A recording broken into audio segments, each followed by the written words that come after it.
करते थे। वहां जंगल में देख करके जहाँ की गोप ग्वाल लोग बैठ करके कथा सुन रहे थे। भगवान की ऐसी दया दृष्टि को देख करके मन में विश्वास किया और कार्य करते हुए मन में भगवान श्रद्धा प्राप्त की और कहे लो कि हे राजा साहब, हम भगवान का कथा सुने हैं, सत्यनारायण स्वामी का व्रत सुने, थोड़ा भगवान का प्रसाद ग्रहण कर लीजिए। ऐसे मन में विचार करके और श्रद्धा के कार्य में किए। जब ही वहां पर प्रसाद दिया गया तो राजा घमंड के कारण से कहा कि नहीं, हम राजा होकर के और तुम्हारे घर के प्रसाद नहीं खाएंगे। ऐसे मन में विचार लेकर के और मन ही मन में प्रेरित हुए और क्रोधित हुए। घमंड को देख करके सत्यनारायण स्वामी उनको मन में विचार किए और कहे कि इसको तो हमका घमंड हो गया है। तो जिसके पास में हमका घमंड हो जाएगा उसको भगवान चूर चूर कर देते हैं। भगवान जनार्दन विष्णु के समय में किसी का घमंड काम नहीं करता है, चाहे धन का हो, जन का हो, चाहे मन के विचार हो, चाहे जो भी आपका घमंड वहाँ पर काम नहीं करेगा। इसलिए भगवान को ध्यान दें और श्रद्धा भक्ति से कार्य करें।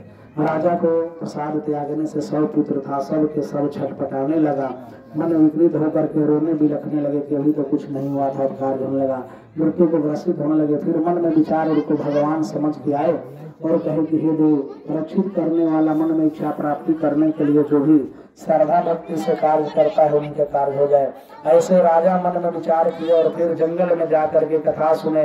कथा के प्रभाव से भगवान के प्रसाद खाए और खुशी चैन से होकर के मन में इच्छा प्राप्ति करने के लिए भगवान की दया दृष्टि होने लगी।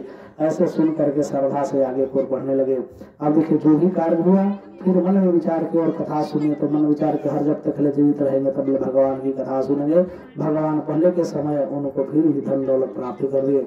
जो ब्राह्मण देवता इच्छा मांग करके व्रत किए वही दूसरा जन्म में सुदामा जी बने। अपने ही मित्र का धन थोड़ा खा करके कृष्ण भगवान को और अपने दुख को ग्रसित कर लिए। इसलिए कभी भी मित्र का धन, भाई का धन चुरा कर नहीं खाना चाहिए, बेईमानी करके नहीं खाना चाहिए, इससे बहुत दुखित होता है।